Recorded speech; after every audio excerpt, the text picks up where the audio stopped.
Oh, if you didn't know, this is the Morning Wood NFL Sunday here, brought to you by Rumster Sports.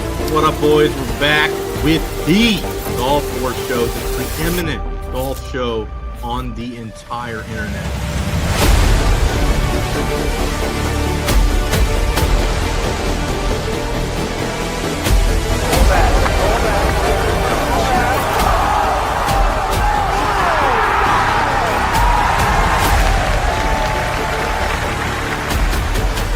Huge weekend of baseball coming up.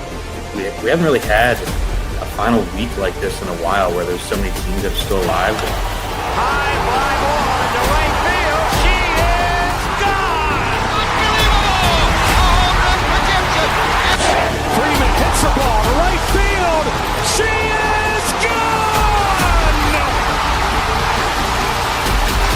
Gibby in Freddie! They might have the best pass rush in football. They were adamant about not having a slow start. How many times have they disappointed us? So I'm having a lot less of this game. The game is over. The New York Jets are the world champions. Mahomes swings it. It's there! Hardman! Jackpot! Kansas City! The Chiefs are back-to-back Super Bowl champions!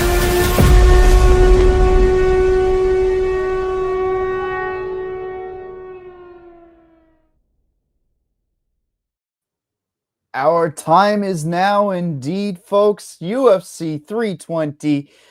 Beautiful card. 14-fight slate. DFS. Pick six plays. Bets. You name it. I'm Mike Brown, a.k.a. H3 Buddha, here with my pal, JSU. John, we got a great fight night here. It's not a fight night. It is a fight night, technically, right? But man, 2 title fights, 2 5-round fights, your starting points for the whole entire slate. But honestly, one of the better quality cards that we've had in a long time. Yeah, it's definitely, in my opinion, a really good card. I saw some people being like, oh, there's like 3 or 4 really good fights, and then it's a little watered down. But when you have like 2 like championship fights, and then you got like another 1 or 2 bang. You don't need to have like just all bangers throughout the card. And I mean, I think we've got some pretty fun, prelim fights. I think we got some fights kind of spread out throughout the card that should be fun and exciting, at least for, DFS and betting. And yeah, I'm excited to get into it. Also, on top of this card, talking last week's card, we did smash our pick six. We are going to try and do it again, but 6 of 6. Both of us, I think, gave out our favorite bet. Both of us hit our favorite bet at the end of the show. Yours was Tommy Nolan inside the distance, and mine was a same game parlay with what was the guy's name? Perovic. Oh yeah, heavyweight. Hey, we got under a contender. 1.5 by KO. It was an easy +1. I can't believe they gave us +115 or 120, whatever it was on that bet. That was crazy. That was easy money. So we both gave out some easy winners. Hopefully we can give out some more easy winners, and hopefully you guys tailed those winners as well. I was going to say second week. Remember, what did I say last week? The week before, I even gave out either or one of the 2 dogs would win to make a construction that was really different. What did I say last week? Neil Magny. Listen to me on the show. Do you remember, John? I said multiple times, key to the slate. Neil Magny wins on that slate. He unlocks all of those inside the distance guys. He unlocks all of the upside. You're easily getting Tommy Nolan in there. You're easily getting the inside the distance guys above.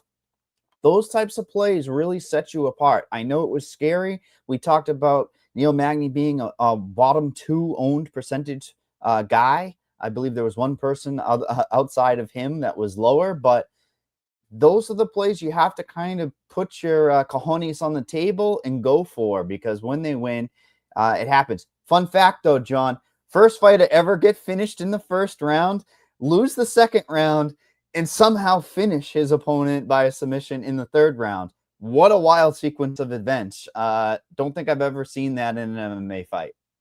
Yeah, there was some pretty wild stuff on that card. But like you said, the Tommy Nolan call, Cam Rouston, we were all over him. I mean, I told you guys, I pulled out the stat. You know me, I don't pull out stats very often. I pulled out that stat, Mike. What was it about Andre Petrosky? Do you remember it? Hold on, let me find it real quick. I have it on my phone. It's in my notes. I bet you it was something about getting finished in all of his losses. No. It's he sucks. All right. I tried to tell everyone. This, and nobody wanted to listen. Hopefully some of you listened, but nobody wanted to listen. Petrosky, not good. And Cam Rouston showed. I mean, if you don't know, now you know. Dana White's Contender Series rolling him up here, Mike. So, which obviously I love to watch. What's going on with ownership? I expected Rouston to be higher owned. So I feel like there's certain spots when you have that feeling like you and I did. Well, we knew he wasn't going to be. We gave him out as like a low own. Remember him and Tom Nolan, low owned pivots that we kind of gave out? Yeah, it's crazy. 100%. Sometimes I feel like the field doesn't catch up on the things. They like that slight value. Then you have that, what did we say? The 8,200 and 8K where we were like, that's a trap. What did we do on our pick 6? We went over on the fight time because everyone wanted themselves some Jamie Malarkey or Bedoya. Thank God we don't have to put real life money on a Bedoya fight anymore. He's probably canned, but thank God. Those are the situations where the field is going to be higher owned. And I'm going to give you a fight on this slate that's going to have some of the highest owned that we might agree, John, that we both want to fade. And it's going to be surprising to some people, but when it busts, oh man, this potential 5-rounder is going to be a little bit of a bust. So let's start out in the night with Veronica Hardy. They're like Dan Hardy's wife. Man, we don't like Dan Hardy. Keep her way down the card. This girl has really come into her own here in the UFC. She's really, she's coming off the loss to Eduardo Miura, but I mean, Miura is kind of a beast. We got to know that she's really kind of a younger go-getter. But I mean, 3 straight losses. 3 straight wins before that, rather. She was really doing good things in the UFC. Now she comes in as a massive favorite against Brogdon Walker. Walker has the kickboxing coming in off of the Ultimate Fighter. 2 straight losses. Face value, I'm looking at this, John, going, man, I'm staring at a minus near 650 outside. It's like minus 850. DraftKings, it's 850. The line's wide. Okay. Regardless of what you say, a lower level women's MMA, the line is wide, but I do think that the side is Hardy. The problem is 9,600, this incredible slate. You've got 28 fighters to pick from. It's so difficult to play some of the women's fights on this card. How are you handling this fight in the first one? Because I think Hardy's the side. I can't get to her. If I knew she was going to grapple and be able to go for it and have a killer instinct, I'd probably take her. I think a second round finish is just going to score 85 points, and it's not going to be enough. Yeah, first of all, thank you. Polo is pretty sweet. Appreciate it, though. This sharp. I agree with you on this card. I think there's actually a better betting opportunity than there is from like a DFS perspective. I won't lie though. Like Veronica, what do you have Hardy's ownership coming in at right now? I'll pull it up right now on my side. It's got to be what, like 10%? Yeah. The only reason to play this fight would be ownership. I mean, that's the first thing you and I think about, right? Like and I think, also too, like, I think it's an ownership you can get to the field at. Like 10%, like you can easily get 10%. I mean, it's not that hard. I agree with you, though. She's a bad play. I'm just saying it's not that hard to get to 10%. But I like you think that there could be a second round finish. So I kind of like just the inside the distance for Veronica Hardy at plus 300. I think that's a nice little bet. Because this line, like minus 700, I mean, like you're not doing anything with that. But I do think there's a little value in the inside the distance. Honestly, I thought it would be higher, but I guess that plays into maybe that it is even a better play than I thought with the inside the distance line, because I thought it was going to be a little higher than it was. Plus 300 though on DK Sportsbook. I took a stab on that. Why not? Yeah, why not? And I agree with you. I think a second or even third round finish, it's probably still not going to score a ton. I don't think there's a quick finish. Could she put up volume? Could she get like takedowns, Mike? I do think she has the wrestling advantage. I do think, like she has the advantage on the feet. So I think she could, but most likely scenario, she doesn't hit her DraftKings price, but could get a finish. And I am gonna bet that. Yeah, and the big thing for me is, that potential upside for the takedowns. You look at, some of these markets that exist out there that are like, most takedowns, out of the two fighters. She's like minus 600 to have the most takedowns. And it is a clear path of victory as well. That's great. Minus 600 though that's for most pretty takedowns. wild.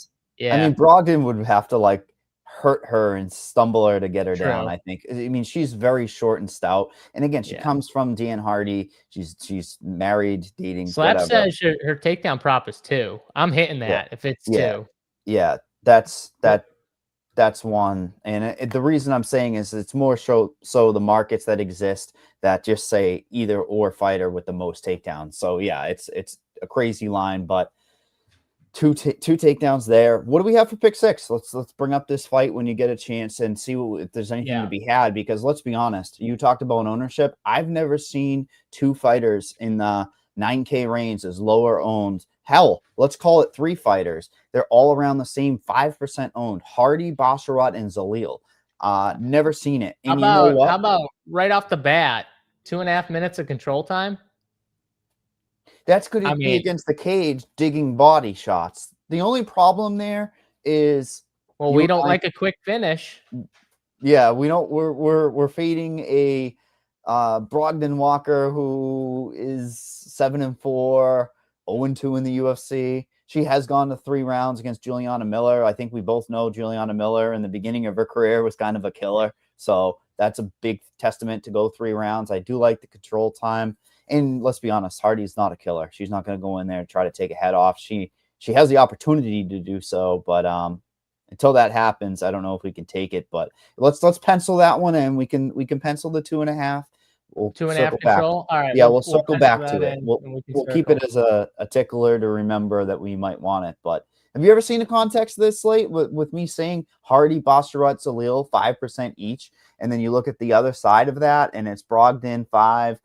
Gutierrez 15 because at least he throws strikes, and Emmett about the same thing, 15%. I don't think I've ever seen 3 fights. And you know what? I'm ranking Hardy number 1 out of all of those like 9K favorites. Like that's the crazy part about it. Usually you'd say the women's fight, it would be lower tiered.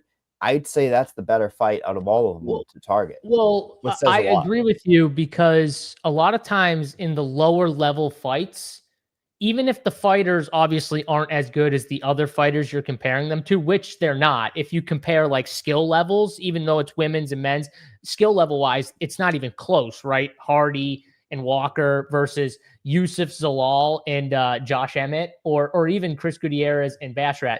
The skill levels aren't there, right? But that goes to your point of why I would rank her first, because it's so much lower level, and Walker is so much more lower. And on top of it, normally when you have 2 better fighters facing each other, even if one is a massive favorite, it still can sometimes lead to more boring fights because they're both fighting a little more smart. They're not taking as many chances, defensively sound.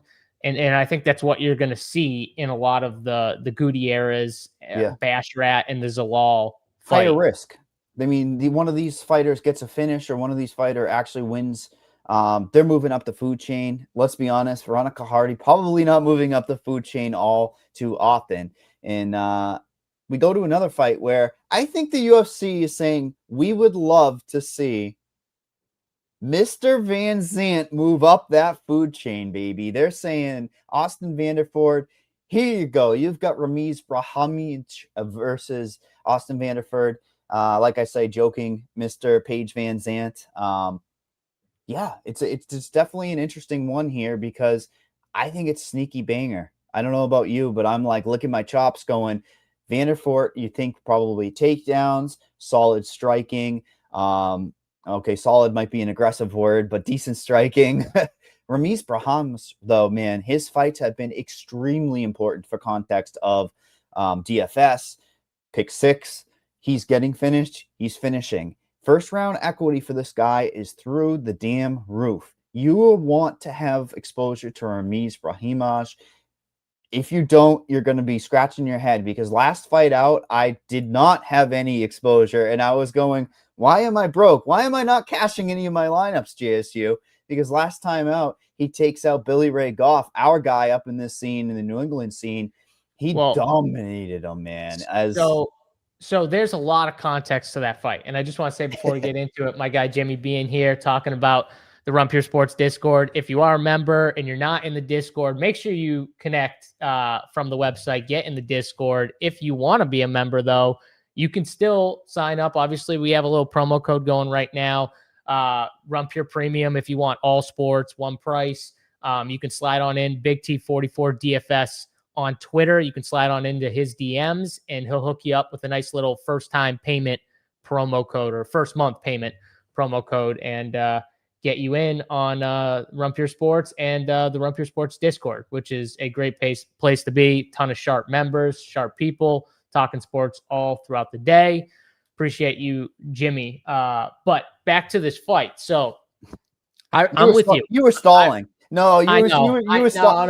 You're like, I forget this Ramiz Brahim. Go look at my stuff. All my content's already up. It was up last night or early this morning. I can't remember, but I was ready to talk about this fight because this is one of my favorite fights on the card, actually, especially for DFS. And I love the dog here. I don't get this line. I think this line is crazy wide. I think these guys are much closer.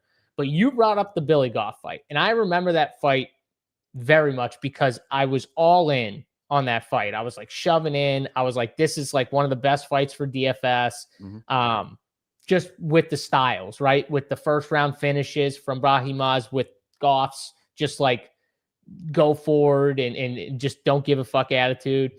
But one thing I did say about Goff, I was just like, the only thing he can't do is engage in the grappling with Brahimaj. He can't, like when he tries to get him up against the cage, he has to defend and then get away and then just go back to pressure and striking. What does he do in the first? He literally tries to go for a takedown of his own, and he gets himself choked out. And I was just sitting there going, literally, the one thing you can't do is force the wrestling or grappling with this guy, because he will find a submission if you're not defensively sound, and you have to be very careful. And when your best attribute is wrestling, which I think we can bring this back to this fight, which is Vanderford's, probably his best strength, I would say, Mike. Yeah. You have to be very careful because, okay, as long as you're, wrestling, that's fine. But man, this dude on the ground and this dude against the fence, he is dangerous. And if you put your neck anywhere near this guy, or he can reverse with a submission in any way, he's going to do it. He's got 11 finishes by submission. How many round one finishes? A lot. Like literally coming into the UFC, I remember looking at him as a potential prospect. I don't know about yourself, but remember he had a severe health setback. I don't want to cardio was everyone's talking point with him. It was the cardio. I mean, Court McGee fight was one of the worst things that have ever happened. But when you look at it, it was the best thing to happen for him because he was able to kind of learn from it and move forward. How about the Garimbo fight where he was losing? He was trying to get takedowns and losing the scrambles, and Garimbo would end up on top, and he just kept doing it though. He didn't know what else to do. He wasn't striking. He was just against the cage. They pretty much grappled against the fence or on the ground the entire 15 minutes. There was like literally no striking because it was, but now he's kind of evolved. And that's what I want to get to, which is he's starting to look more comfortable on the feet. He's adding the striking. You saw that in the Mickey Gall fight. Like he's getting more comfortable and he's getting more composed. And that's what I want to say. I don't know if he is I don't know if he's necessarily first round or bust anymore. From what I saw in his last two fights, I think he'd be fine getting out of that round and going to the next round. I don't worry as much about the cardio concerns that maybe people thought earlier in his career. So I really like him as a dog. I think this fight should be closer than it is, I mean, plus 235 or whatever he is right now, I think that's insane. What do you think about the deeper the fight goes? You think all this equity is first to, like, say 7.5 minutes worth of equity, or do you think this thing falls off a cliff? Because the wrestling could negate, like you said, if Vanderford wants to win this fight down the stretch by pushing an aggressive cardio style, still puts him in a little bit of danger about what you were saying. And you're looking at Vanderford at like 17 to 20% owned. Brahimaj about 22, 20. Who knows, 25 might max. I mean, he is the side when it comes to pure upside, Brahimaj, right? He does a lot for your lineups. I'm struggling to get, like, when we were just grouping in a bunch of those names, the Emmets, the Gutierrez, the Brogdons, and we won't even say Vines. Most of those ones are just crossed out, right? So when you're looking at Brahimaj and Sandhagen, people are going to do this. They're just going to go up 5 rounds, click. So, and right away, when you're clicking Brahimaj, you're kind of getting different right away. I got to be honest, right? Yeah, I mean, I love him. I think he's a great 7K play because, like you said, I mean, even if it is a round and a half, right, before it starts to get bad for him, I mean, if he gets a finish in a round and a half, you're going to be pretty happy with it. I mean, really, if he gets a finish at any point, you're going to be pretty happy. He could get there in a decision at 7K. Like, that's obviously not a thing we worry about. So I'd be surprised if not, just due to the pace, pure striking. He'd have to be hanging in there with the strikes. Let's talk pick 6. I'm looking at the line going, why is it 7.5 minutes? Give me the under time a million times. There's no under on the control time. I'd love to hit that. You and I, we're all over it. That's our pick, our A tier, A++ tier play. They say no, thank you. I'd want the under in the fight. I'd want the under in the control time. I want the under in all these things. But none of these markets none of these markets are really hittable because they're pretty accurate. When you look at Vanderford, even if he gets a finish in the first round, it's not going to be a one-hitter quitter type of situation. He'll probably rack up over 30.5. Brahimaj isn't the best volume guy, and he's probably going to go grappling, so the 20.5 is accurate. People are going to be suckered into the 84.5, though. I'll tell you that. They're going to go, oh yeah, give me the over. It's Mr. Van Zant, but I'm not touching this from a pick 6 standpoint. No. We move on to the next fight of the night. I would say if I had to give one, it would probably be maybe the over 20.5 on the significant strikes. Initial just lean at the low number that it is, but I don't think people might want to do a whole card. I don't know if you're able to on pick 6, but they probably want to try. They would imagine how cool that would be. We got to talk to them. We got to get like a full card type of pick 6 product out there. Ron, I think you could go under on Vanderford's fantasy points just because I do like Brahimaj, and there is a world obviously where, that could easily go under. The thing that sucks with him is I think he could in a decision maybe get over that as well, just because I do think there's going to be some wrestling and grappling, because I don't think Brahimaj is going to be afraid of wrestling or grappling exchanges. But yeah, I think you could go under that. You're kind of forcing it a little, but yes, I get it. It's a pretty accurate number. So we move to the next fight of the night, where we see Farid Basharat versus Chris Gutierrez. Wholly ugly for DFS. So 2 strikers going at it. We have the betting lines here at -520 on DraftKings Sportsbook versus Gutierrez is +390. Really, actually a fun fight when you look at like how high level it is. Problem is, you said it earlier, that when these guys are just moving up the food chain, it's gonna negate itself for fantasy output. If you had a strong take in this fight, man, do you have to take your flag and stick it in, because this ownership is wild. 6% owned for Basharat. Gutierrez is 15%. Gutierrez clearly has those leg kicks. Basharat this is the better Basharat, let's be honest. 13-0, somehow buried down the card. JSU, how are you 13-0 in the third fight on a night? Like, what? Did they just fight like Farid Basharat? That's how. Fight like Chris Gutierrez, fight like Farid Basharat, and you will end up right where you are on this card. You and I agree. That's where they deserve to be. But it is like one of these guys could make a run, and it seems to be the Basharat side. I'll bring up the metrics for striking, but just break it down for yourself, because I mean, I don't think there's a lot to be had here. Obviously, clearly, no, this is a bad style matchup for DFS, right? You got Chris Gutierrez, who wants to stay on the outside. He wants to stay at kicking range. And then you got Fareed Basharat, who's going to want to close the distance. He's not going to want to just get kicked at range, right? So he's going to want to close the distance. He's going to want to get in tight, maybe force the wrestling a little bit, just to, get inside and, force that grappling a little bit where he's got the edge, I would say. So, like looking at it from a DFS perspective, it's probably not a great fight to target. Now, if Chris Gutierrez somehow won this fight, yeah, he might score okay, obviously, because he's cheap, but he's just a terrible DFS scorer, because when he scores or when he wins, the fight is really boring. That's how he wins fights. The fights are really boring. And Basharat is kind of defensively sound too. So I think this is a bad DFS fight. I think from a pick six perspective, we could go a few different ways. I mean, he's gotten over 3 takedowns in 3 of his first 4 in the UFC. Let me give you a metric. You and I love this chemistry, man. JSU, you and I don't have better chemistry than I've had in the whole time of doing this, because there's a value. We like winners. We like winners. Oh, of course we like winners. Do you like value, JSU? Could I interest you in -115 for 4 takedowns for Basharat?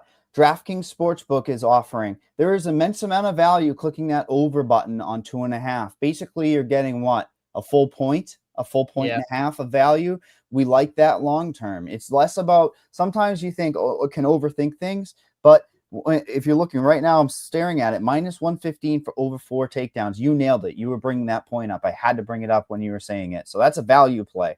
It's all right. You can jump it for the point. I'll give it to you. But yeah, I think that's the best play. I think you could also look at under on fantasy points, over on fight time, but this is probably the best play. It's probably the safest play. He's going to want to close the distance. Like I said, he's not going to want to stay at kicking range. He's going to want to slow down the movement of someone like Chris Gutierrez. So he's going to want to get a hold of him. Right. Mm-hmm. So I think this is a great line, honestly, and it's a good more play. So anything from you from a DFS side, or do you kind of agree it's not a good play? No, for DFS side, it's only ownership play. And we actually identified very early that the women's fight in this range is the better fight to target out of both of them. All 3 fights actually that are in this range. You'd be requiring. I do just want to answer this one question. It says if he gets 4 takedowns, he might smash. Just throwing this one out there. He's had 4 UFC fights. 3 of them, he's gotten 3, 4, and 5 takedowns. Yeah. The one fight he got less, he scored the most. Just throwing that out there, because he got the finish in round 1 by sub. The other 3 fights, he scored in the 80s. If you think this fight is a finish, then you're right. Yeah. If you think Basharat goes out there and finishes Chris Gutierrez, then you're 100% right. He's going to score good because he probably gets a few takedowns. He might even get over the 3 line, even in a finish, but he's probably getting a few takedowns, and he's getting that earlier finish, that first or second round finish. He will score better. But if you think this is a 3-round decision, I don't know if he's getting like 7 takedowns, right? And if he is, he's not like a volume striker. Well, he's more of a position. He's more of a position over submission type guy. That's all I was going to say. That's it. Yeah. He's just trying to control you. He's not doing what I love. He's not like that chick last week who was throwing the bows down there. What's her name? What was her name? Oh, Montague? The newcomer. Yeah, the newcomer, the Australian. She was throwing those bows down there. I was like, yes. I don't even care if it's baby taps. Play the bongos, because those compile points for us and rush in mad bunches. So yes, I agree with you. I'm going to tell you also, I'm going off Tapology when I'm going. They've changed the damn order of this thing multiple times. I don't know about you, JSU, but I'm going off Tapology just for simplicity reasons. And we move on regardless to one that's going to be Another one, I actually think has some sneaky interesting because of durability for both sides. Macy Chiasson versus Yana Santos. Right away, another women's fight. People are going to go, don't want a piece of it. But, I'm sneaky looking at this. I'm looking at minus 200 on DraftKings Sportsbook versus Santos plus 170.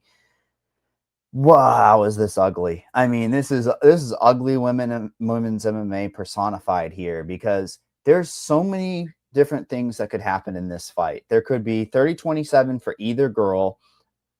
There could be the durability issues coming in play for Chiasson again.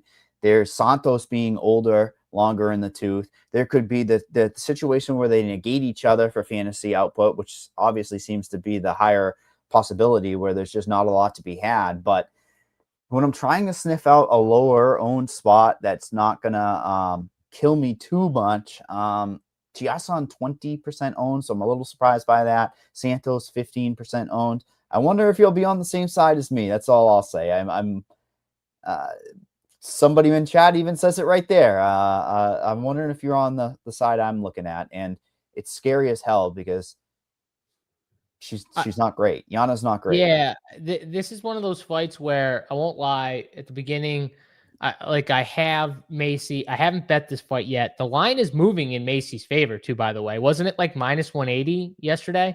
Mm-hmm. It's now minus 200. I'm pretty sure the line is weight bully. She wants that weight, yeah. So that's what it comes down to. Right, exactly. And we know her path. And honestly, her path kind of smashes DFS. So like your DFS take and your betting take might be a little different, because I feel like the DFS play is Macy no matter which way you think in your head this fight goes. Because I don't think, even if you like Yana Santos, I don't think that her winning this fight means she's necessarily going to smash DFS. And yeah, you'd take the win. She's a dog. She's somewhat cheap.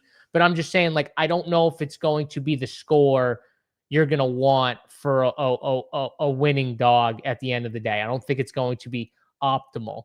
So that's the one thing I'll just throw out there. I think Macy's the DFS play. But if you tell me you're on Yana Santos and you like the bet, I'd be fine with that. I just think Macy offers more of the, upside we want in DFS when it comes to, like, maybe some takedowns, control, ground and pound. Well, what about the up kick? Well, the up kick, I would take an up kick too. I mean, that's what I'm looking at. I just think she's not very durable, Chiasson. That's the thing. And it's like, you look at all these prop markets and it's like 1,000,000-1 by knockout or 1,000,000-1 Yana Santos finish. It's very highly unlikely. The problem is I'm trying to claw for some sort of different plays on the slate. If I get Yana Santos, I have to play her knowing everything else in my predictions has to go right.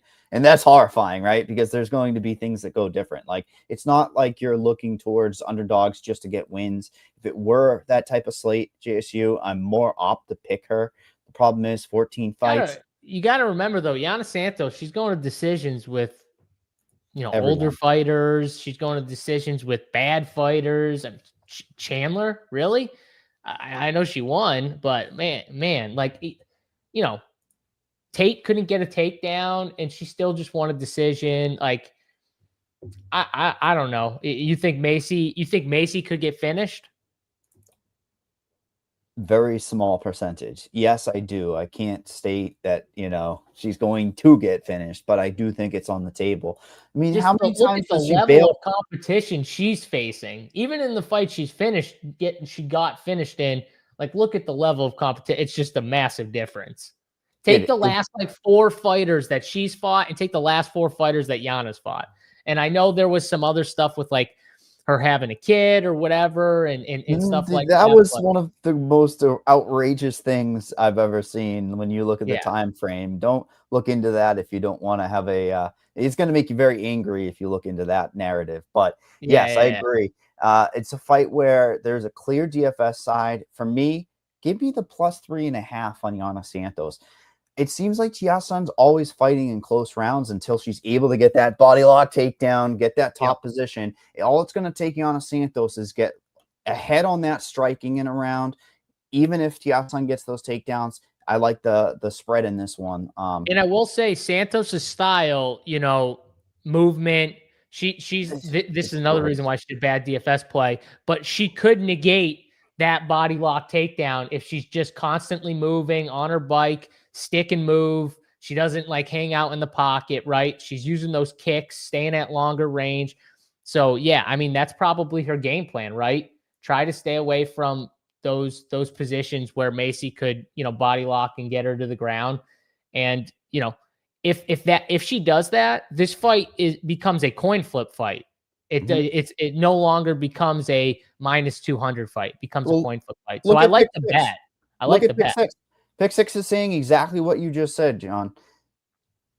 Fantasy points. They have Yana Santos at 45.5 points for a reason, because once that happens, it's a coin flip fight. And what happens, that 30 points of win equity comes into play. That's exactly what it's saying right there. It's virtually the same exact fantasy points, but it's giving the edge to Chiasan because she's the favorite, and you'd get those 30 points. Let's move on. We're done with women's MMA.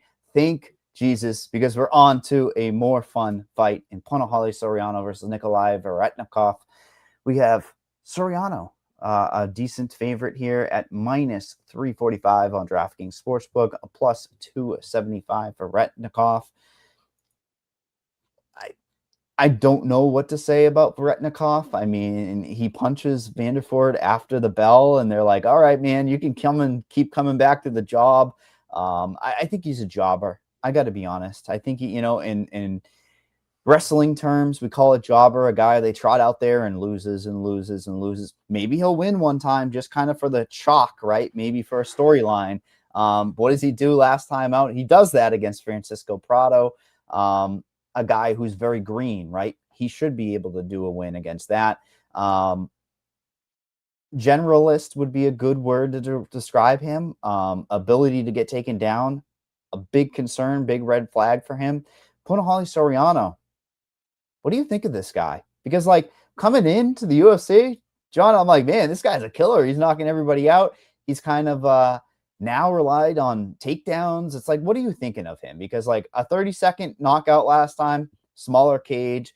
They're both going to go to war against Medic and him. I kind of crossed that fight out for, breaking it down. Sosfus, you probably loved that one. That's your boy. I mean, I loved both of those fights. I was very high on the Soriano Medic fight, and I was very high on the Stoltzfus fight and the Bieza fight. I've been very high on him just because of his style. The dude can get knocked down.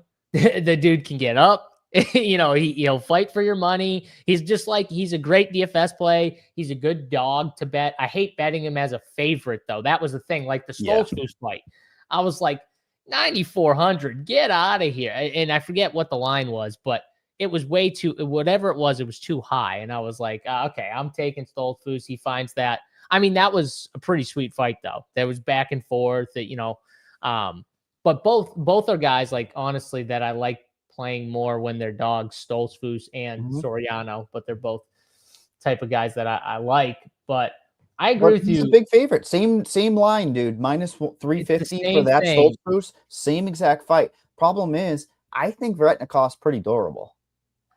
Yes, he is. I think Soriano's path, though, might be takedowns, which could score decent if that's the case. So that's my one thing.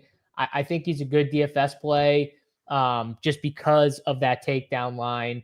And I do like these pick six numbers, man. I mean, you look at it, I could see the durability stuff that you're asking for, but I think you could still go over on fantasy points. I think you might be able to go over on takedowns. There's many ways to go in this path when it comes to pick six here, because I think this fight's a good fight. More opt to take the fantasy points, and I say that because look at his. I like it because he just because we say Veretnikov is durable, he could still go out there and get a first round finish, and I don't think either one of us would be stunned. Yeah, and Punahele Soriano is a smart fighter now. I mean, 5 takedowns against Bieza mitigates risk. Hold on, let's Smart, be smarter, smarter. evolving. There we go. Evolving. There we go. There we go. He puts himself into risk Yes. smartly. I don't know. That's not smart. But yeah, yes. he fought decent versus Barlow, but look how age Barlow isn't all that good. And too, like, he was just kind of they were staring at each other a lot of that fight. He was waiting for that left hand from Barlow, and they stared at each other a lot. I think they respected each other a little too much in that fight. But yes, it did not age that great. I'm trying to pull up Soriano takedowns just to see what it's like. Just Yeah, to make sure what that I'm is not that? missing any What's value. the 2 number? I'm looking at. So we have DraftKings Sportsbook. The only line you can touch at the moment is 3 takedowns plus at plus 200. So they are looking. They would be setting that at 2 or 2.5 and giving you plus money on the over. So yeah, I think it's the fantasy points. You and I nailed that. I like that. And again, I think you said it. We're going to repeat you though multiple ways. It's 3-round domination. It's an early finish. Second round finish definitely gets you there to the promised land for Soriano. He's a strong play in all formats. Let's move on to the next fight where we see Edmund Sebastian versus Andre Muniz. Is there any more interesting case in the UFC than Andre Muniz, John? I mean, Jesus, this guy had the ability when he first coming in, a zillion fantasy points, right? The DraftKings mold. Poof. And then nothing. And then you look at the Edmund Sebastian. This guy does not ever miss for fantasy, whether he's getting finished, whether he's doing the finishing. The UFC is like, we got to build this kid back up. Why does the UFC like him? Simply put, why do they like him? I don't understand. Who, Shabazian? Yeah, Shabazian? Yeah. Because he's a striker. He's gonna bang it out on the feet. They like that. That's what they want, right? They want exciting guys that go out there and try and get knockouts. And I think they view him as someone like that. Someone who's, defending takedowns constantly, but when he gets to his feet, he's looking to get in your face and try and knock you out. And I think the UFC, let's be honest, like, they rather that than someone who's just going to wrestle their ass off for 15 minutes, right? So they'd prioritize that any day over a wrestler, unless you're just like an elite wrestler. So yeah, I think that's why they like him. He has shown improvements too. I'll give him credit. He has shown some improvements in the takedown defense, but I'll be honest, just like looking at who these guys have fought, if we just go through, and I do this all the time, and I hate to do it, but Edmund Shabazian, these are his last 3 wins. Petrovsky, Budka, AJ Dobson. Oh boy. Cut. That's what I hear. Literally. Slice. So we were talking about this in Discord. His best actual fight look might have been actually the loss he had to Gerald Mearshart. That might have been his best actual look in the UFC. Seriously. So now we go to Andre Muniz, who he's going to have, he can actually strike some. Can't wrestle. If you say wrestle, I'm going to cut you off. Okay, well, you're wrong, because he wrestled Park for 3 rounds, and Park's actually got decent grappling. Park's got better grappling than Edmund Shabazian could ever think of having. And I'll tell you right now, if Andre Muniz gets Edmund Shabazian in any of the situations he had Park in that fight, he's finishing Edmund Shabazian. Like Park multiple times, back taken, choke, that he found a way to get out of it. Edmund Shabazian is not doing that if that happens 3 times. And I'll tell you right now, Muniz actually showed me, because he did that for 3 rounds. He wrestled his ass off and grappled his ass off for 3 rounds in that fight. Honestly, impressive for someone who has the amount of fights he has.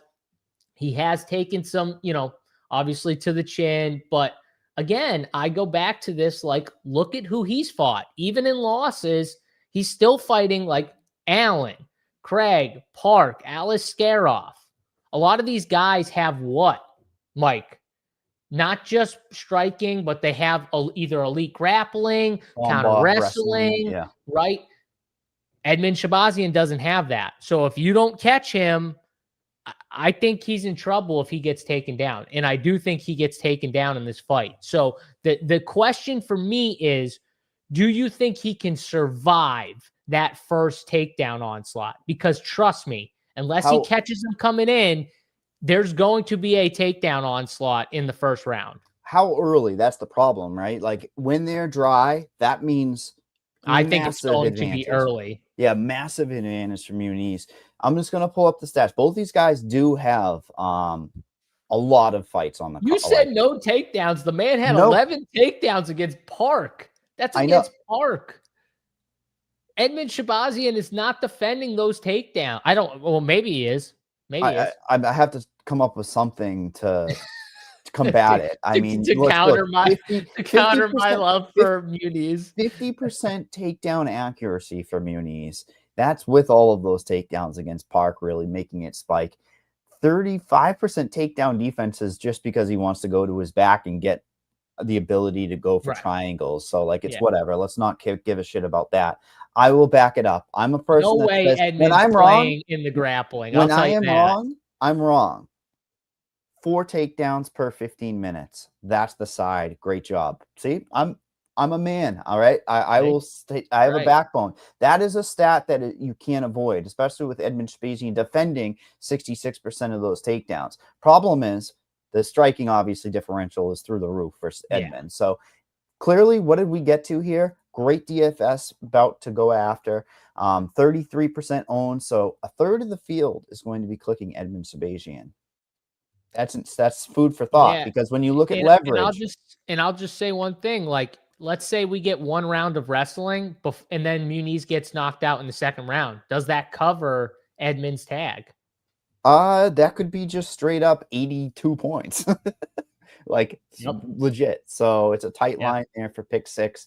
All I think you and I have uncovered is potentially lower owned compared to some of the other. I mean, there is a lot of ownership here, but we talked about Soriano is going to be higher owned and he's lower priced, somewhat same pricing.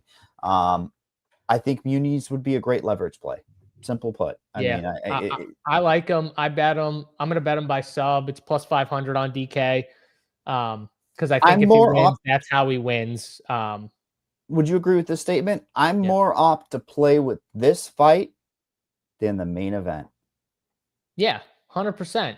Because the main event could be exactly what we saw the first time. So, we'll get to it. I just wanted to make sure we and I were on the same page there because lower owned, it doesn't matter. People think they have to click 5 rounds. I love fights where on both sides, they both have a path to finishing. And that's this fight, right? Edmund Shabazian is the path on the feet. He does not have a path on the ground. Muniz definitely has the path on the ground. I mean, it's not even close. So, like, I love those style. Those are always fights, Mike. You can count me in for DFS. When I know that both fighters have a finishing path, and that's what this fight is. Oh yeah, car wreck, but I mean it's a fun car wreck to watch because every single one of Edmund Shabazian's fights end up being something interesting to watch. We move to a potential bounce back spot for Patchy Mix after that setback in his UFC debut against Mario Batista. Nobody wanted to fight Mario. I don't even think the Patchy Mix wanted to, man. He just didn't even show up for that fight. I don't know what to look into that one, but he's got a full camp now against Jokup. Let's go here. Wicklas? You hit it. What is this name? Wicklas? Wicklax? Yeah. KSW champion. This is a fun one. This is like a regional fight, John, in the UFC. Yeah. You take it from here. Let's hear your breakdown. Well, I think the UFC gave Patchy Mix a gift. I think what happened was he came in, they gave him Batista, who was just way too good and well-rounded for Patchy Mix.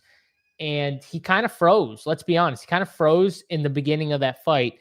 Now, he ended up throwing a bunch of strikes and everything like that. And I know that's what people will say. But, like, he looked a little lost at the beginning of that fight. And I don't know if it was just, like, the UFC jitters kind of got to him.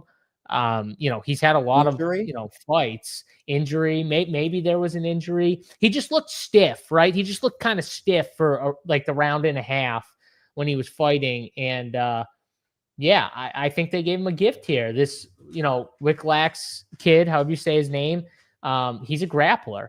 And, I would say that Patchy Mix's grappling looks much better than his grappling. So, like, if your best attribute is something that your, opponent is just better than you at, that's a little troubling here. So I think Patchy Mix does win.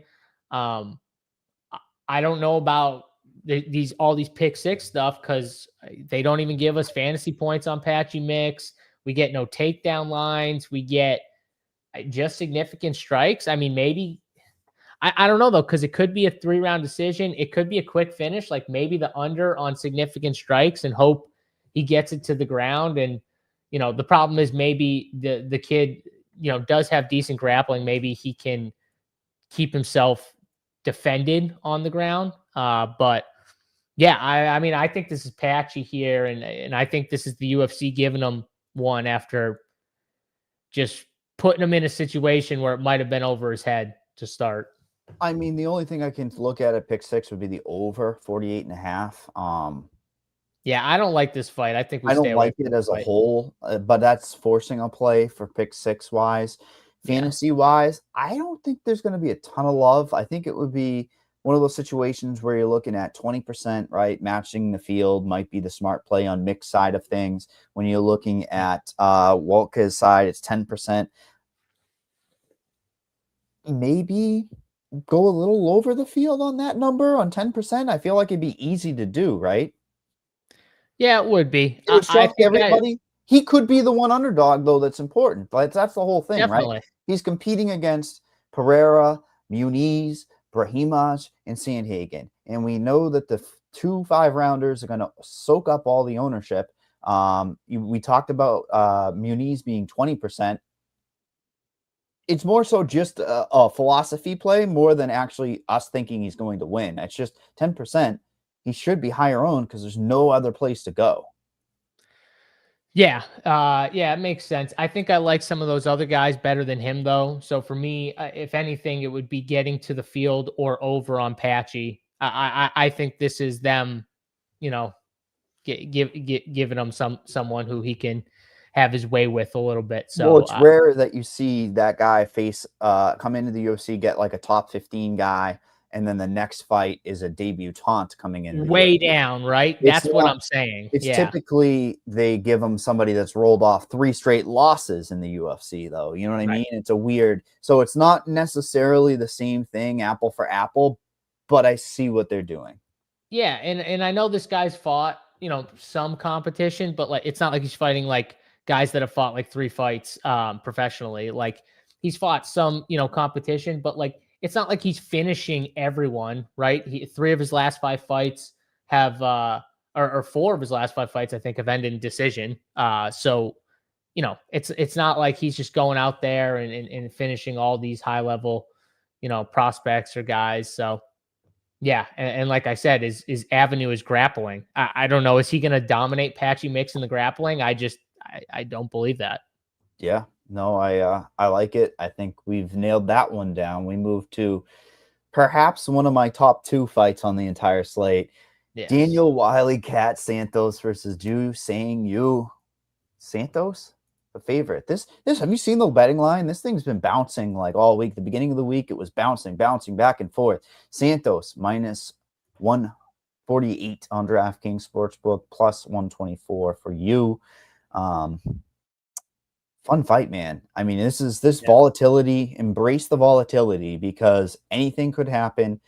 I would be surprised if it busts. I don't know about you, but if this thing busts just purely based on the pricing, the pace of fight expected, the aggression, the knockout ability, the scramble ability, what are you seeing from an X's and O standpoint? And then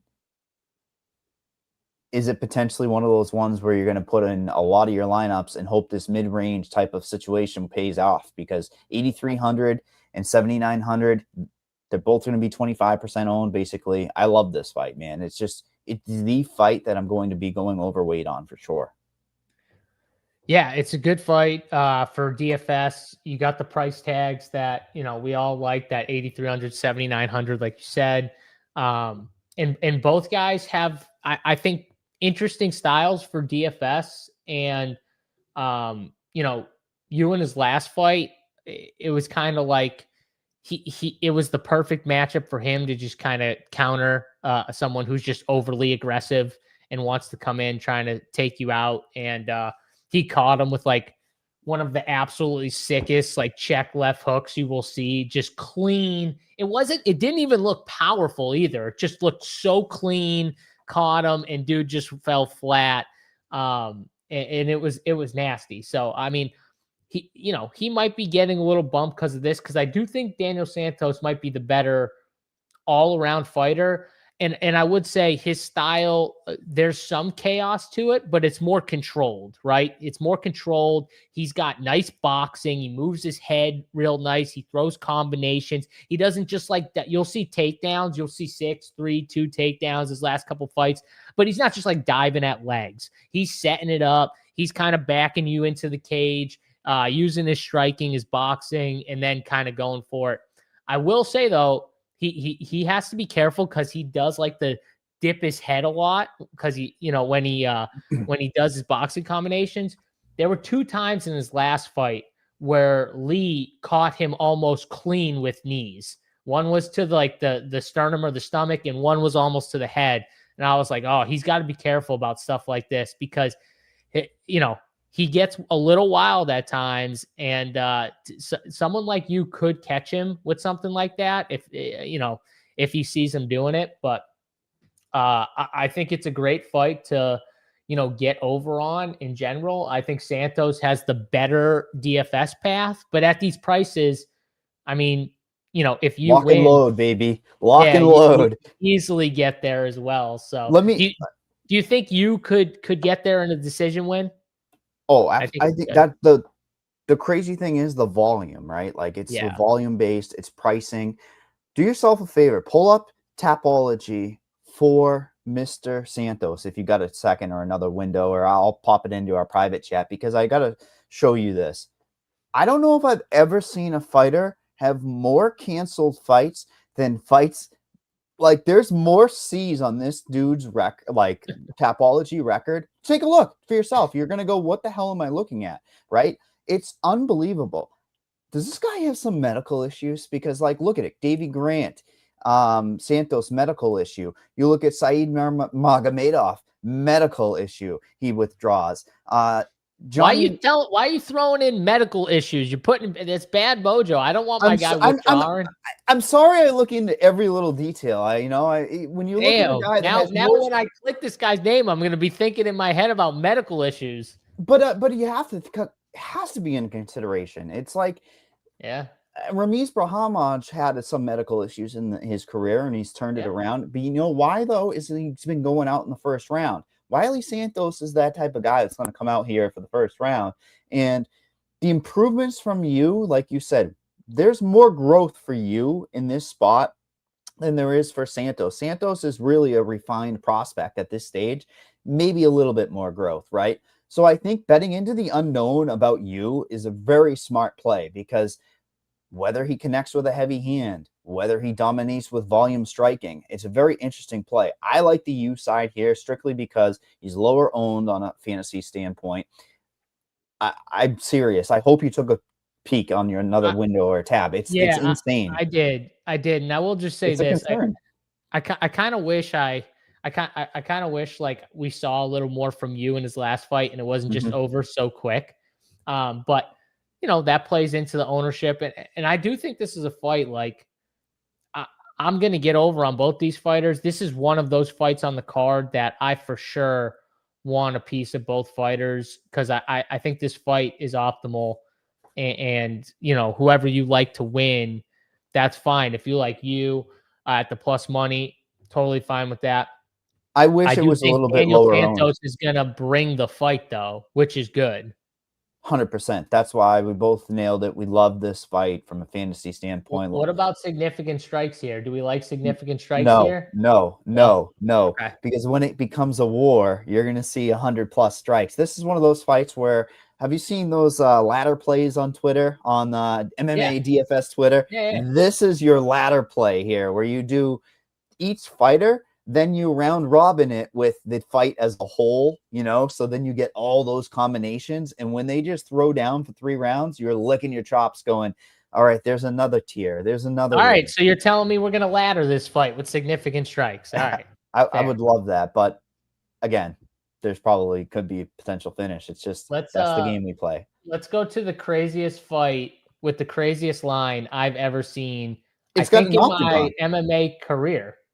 I love this. So we actually can bet on the octagon. Can you click in there? No, can't click in there. Picks aren't ready just yet. I will say, if the picks ever become available for this fight, maybe you want to look into them, but I don't think they will. Well, we have perhaps one of the bigger favorites ever. We have Atiba the GOAT already, right? Minus 1,800 on DraftKings Sportsbook. Dude, he's minus 1,000 by KO.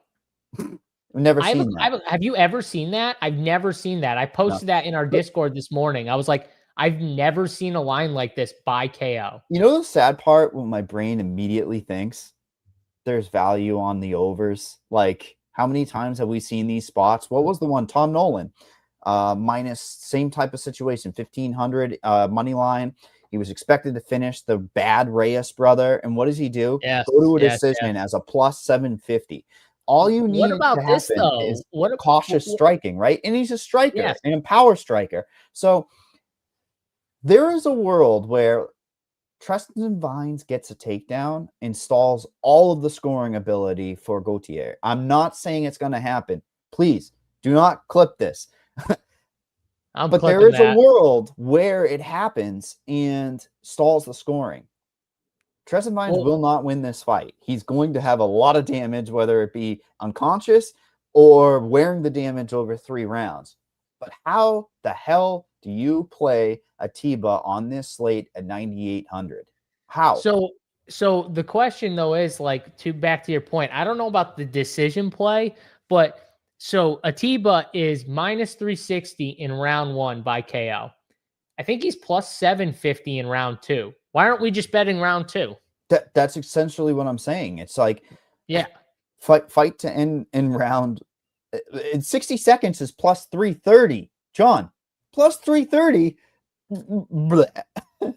We and I know what that realistic number should be. It's not. Yeah. I'm not poo-pooing the book. I'm just saying that's what is.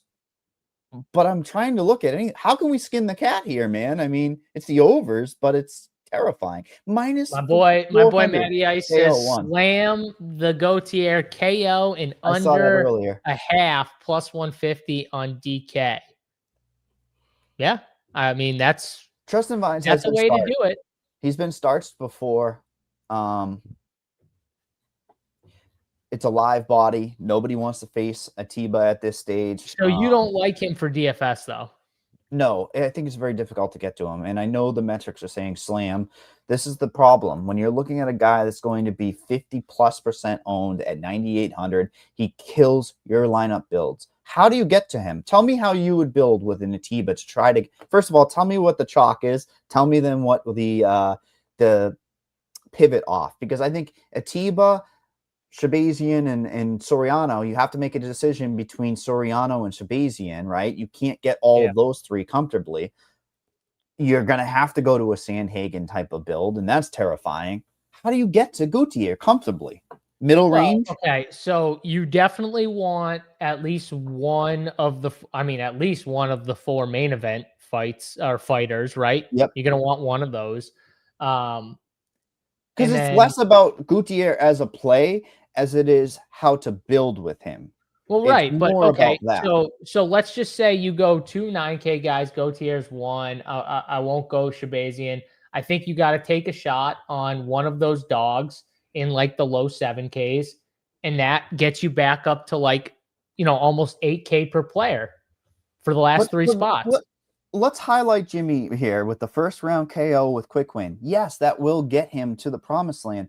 But you're telling me plus 330 on a betting odds, which is what, 80 something percent without pulling the calculator out, that's going to happen. That's not 80% of the time. It's not going to happen. Essentially, is what I'm saying, right, John? Like it's just Right. it's not improbable. We know it's on the table, but that's what it's going to take. I guess it comes down to though. I guess it comes down to though. Do you just want to take your 100+ points and move on? Smaller. So here's how you should be attacking this: smaller field, Like higher main dollar. lineup, I think he's a lock. Like if you're just building one lineup and you're putting it in, single entries, 3 entries, whatever, Risk I think tolerance. you just slam them. But Yeah, it's I think risk you just tolerance. slam 'em. But that's why I think you've got to think differently. When you're doing single entry or higher dollar entries, people are just going to click him right away. So when you're Right. not clicking him and he only gets, let's just say 90 points. Say he gets to that second round, he gets taken down, whatever. This is 95 points. That's still Right. probably not going to be enough on this slate. So Could this gets me 105 fired get up. there? Could 105 get there though? It could. It definitely could, because 14 Okay. fights enough. I struggle with builds on this slate. I look at slates as a whole and how to build lineups, and I know that all the ownership's going to the 2 5-round fights, the inside the distance guys that I talked about, Soriano. See, I disagree because I think you can build. I think you need one low dog, like low 7K or 6K Muniz, dog. Brahimaj. Like one of them, just one of them. So And make then a you can rule. build, and then you can build with 2 9K guys easily. So And the only other way is multiple mid-ranged underdogs. I don't see that, but like you take Right. a U, Roundtree, Magomedov, like that's Yeah. the only other way to get to that higher dollar. So Yep. yes, Atiba, domination, will win the fight. Problem is, remember how are you though, gonna this build? isn't a card like we had last week where we had multiple like 8K-ish 7,800 fighters. Remember we had like 3 fights that were in that like 8,500 They were to like gold. they were gold, right? This isn't There's that no gold. card, There's right? The gold is one. It's the Santos U fight, like the Chase on fight. I wouldn't put as gold. You know what I mean? Like no. So like that's my Even point. Pfeiffer, Is but we'll get there. my point though is I think you're going to have to sacrifice one like spot taking a long shot dog when you build with Atiba in your lineup. And it's terrifying because if you nailed 2 things that you and I both said, you liked Muniz or Brahimaj, you could do either of those 2. Give me the low-owned dude in Yeah. Jakob. I mean, dude, like 10%. Here you That's go though. very different. I'm confident in Sandhagen, so building hasn't been as tough for me. But even he acknowledges it, right? Raheem Exactly. is acknowledging it's terrifying to do. Exactly. But whenever you take a plus, 250 plus 300 dog or higher on a card, it's always going to be terrifying.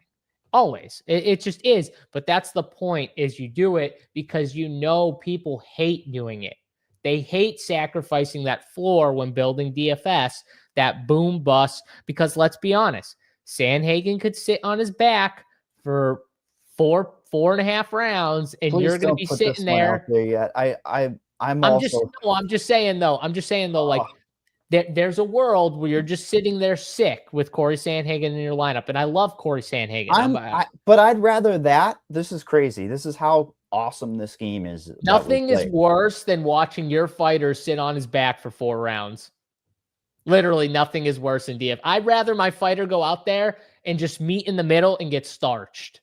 Well, we're talking about the Gutierrez fight and talking about the builds. That's how you should be looking at this. It's less about the play because we know he's a great play. Let's move to the next fight that I think might go overlooked on this entire slate. Joe Pfeiffer versus Abus Magomedov.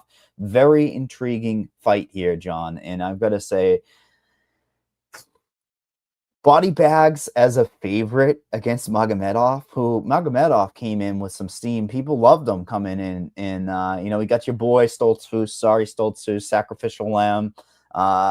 Then gets set back. They're like, here you go, buddy. Here's a 5-round main event against John Strickland. Oh, you didn't do well there. Cal Brawhall, same situation. We know where Cal was at that level. But then I mean, these last 3 fights, he's getting wins in the UFC. But body bags, what is this? I don't know what the UFC sees in him. Like, they're like, all right, here's a name, right? You got a Magomedov in front of you. Go out there and knock him out. It's a direct path to him scoring well for fantasy wise. But isn't there a world where Abus Magomedov might mix in some grappling? I'm very interested in Abus from a fantasy standpoint, from a potential takedown standpoint. And honestly, those takedowns might correlate to a bust for fantasy, which is a little bit scary. Fun fight, lower owned, I'd say, because you got Pfeiffer at below 30, and you've got Abus Magomedov at 15%, man. That's low for a fighter that can score 100 points. Yeah, I'm betting Abus. I think this line is insane, but everyone knows I'm a Joe Pfeiffer hater. He does have massive power. And I think that's what the UFC sees in him, is just that big one-punch power, which he does have. But when he's not getting that, like all-around MMA skills, like Abus is going to have him. And Abus has the reach advantage. I think those kicks that he uses, those T kicks, those front kicks, I mean, he's not going to be afraid of any takedowns from fight. He's not going to be afraid of that. He has the grappling advantage. I think he has the wrestling advantage if he wanted to go there. And I think he should go there too, honestly. In the Bruno fight 2 fights ago with Abus, I don't know if you remember that fight. In the beginning, they were kind of feeling each other out. He was kicking him at range a lot. Then I think it was the second round, he kind of got caught twice where he kind of dropped, and he got back up, and he instantly, his first thought was just wrestle. And he started just wrestling. Mm-hmm. There was one point. He's got no V. Yeah. I know. I'm just saying, like, I'm just saying though, like, he has it. He doesn't just go and use it though, but he will use it, and he's good at it when he starts to get, in a little trouble. And that's what I'm saying. And if he doesn't like, if he doesn't like the power, or if he wants to use it to take some of that shot off early in the round from Joe Pfeiffer, where like the first round he comes in and grapples heavy early just to kind of take some of that sting off that power punch, maybe he does that. So I think he's got paths. I like him for DFS. Like you said, he does have a path to getting us the big score we want. And, maybe even a sub if he gets the takedown on Pfeiffer, maybe even a sub here. So I like Abus. I think the line is wide. I wish DraftKings Sportsbook had some of these offerings that other places do. Most takedowns. Remember how I was talking about earlier, Hardy being minus 600 just for most takedowns in the fight. Joe Pfeiffer minus 140, Magomedov plus 110. That line is crazy. Wow. That line is absolutely crazy. Yeah, that line's crazy. I'm going to go be betting that in a few minutes, but let me give you the DraftKings expected takedowns. Joe Pfeiffer over 1.5, minus 110, minus 115, sorry, each side. We have Abus at a 1.5. His over is plus 130. So wait, his under, what's the under on Joe Pfeiffer? Under, so 0 takedowns for him, minus 115. Okay. So we're diagnosing this. They do expect grappling. They're saying to us by the sports betting market, they expect grappling in this, and they're flipping a coin. That's what I'm looking at. And I'm looking at Joe Pfeiffer being a 0.5. I'm leaning towards that Magomedov for takedowns upside. And I mean, it's the same exact ladder for both when you go up the ring of 2, 3, 4. Do we like significant strikes for Magomedov? Do we like control time? What do we like here? I think both are pretty good. Honestly, I would stack the significant strikes if we were able to. I don't know about you, but I would like to take the stack and then just like have that as its own standalone play. Yeah, but for pick 6, I'm saying. I know. That's what I'm referring to. Like, I feel like the Abus side is the better side for the volume, but Pfeiffer is Pfeiffer's got a reach disadvantage here. And you talked about the kicks. The kicks are going to come into play. That's like 4 or 5 right there at distance. Kick, kick, kick. That's significant Right. strikes. Those aren't soft strikes. So I do like the boost over 30.5, I believe. What do you think about that play? Yeah, I think that's where I would lean. Let's put it in there for now, and we can always take it out. Trim the fat if we need to, I guess. But yeah, no, sorry, my head's spinning. I'm looking at that, plus 110 on that other place, and man, whoo-wee, look at my chops. I'm trying to get that in when we talk about the next fight, which is somehow a fun fight and not fun for fantasy, right? Like, you got Josh Emmett. Any single Josh Emmett fight is fun because he's so heavy-handed, but damn, does he not strike enough?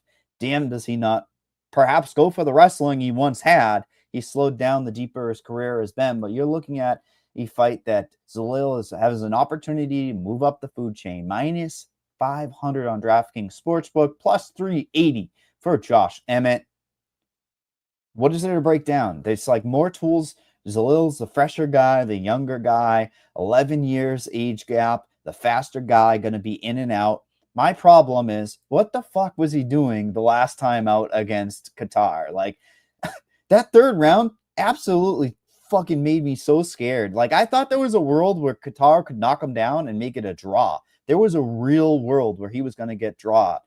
Maybe he just wasn't feeling well coming into the fight. I'm not entirely sure. Price point on fantasy, 9,400. How the hell does he get there? I have no clue. When we talked about trying to rank these fighters, and like when you look at the other side, right? Emmett, Gutierrez, and Walker, you and I love the women's fight. I think Emmett's the best underdog out of all of those 3 low owned fighters. And it's strictly because he's got the heavy hands. He's got the ability to do damage, right? Damage is scoring in these fights, or these tight fights. A lot of the fights can be somewhat close when they're going to a decision within this division. And this a lot of even Emmett's fights, right? Let's be honest, his fights, he's doing more damage. The fighters are getting like huge scars, but then they're just getting that much more. Well, like Emmett can crack, like Jimmy said, but he's not fast enough for these guys that are like Zalal, who are just going to be in and out, and they're just going to annoy the shit out of you because they are very good defensively when it comes to striking. They're not going to hang in the pocket with you. Josh Emmett's going to get frustrated like Cater was. It's going to happen. Yeah, I don't think he's going to get close to this. I mean, I think for DFS, he's got to be one of the worst spend-ups on the slate, Yusuf Zalal. You asked the question. Takedowns, though. That it's just he does, but is he gonna wrestle Josh Emmett for 3 rounds? Like, we're gonna need volume. That's not him. He's a very strategic fighter. He's not like a chaos. Just go out there and just maul you type of guy. Maybe he can do that against some of these low level guys, but he's still fighting Josh Emmett like that. He's no longer fighting cans, pretty much. Like, he's fighting Josh Emmett. Josh Emmett's a good fighter. Josh Emmett has wrestling.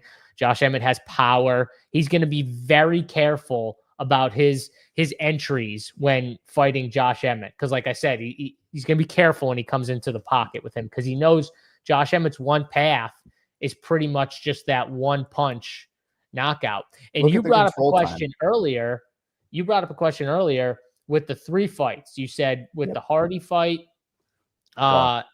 with this fight, and with the who is the other fight? Gutierrez fight. And you said who's the favorite we'd want, and we both agreed Hardy. Mm-hmm. How about who's the dog you would want if between those 3, between Walker, Gutierrez? It has to be Emmett. Win equity. At that point, you're clawing for the win equity. Finishing. Like, he definitely, if he connects, he can finish Yusuf Zalal. He's got the power to finish him. Yeah.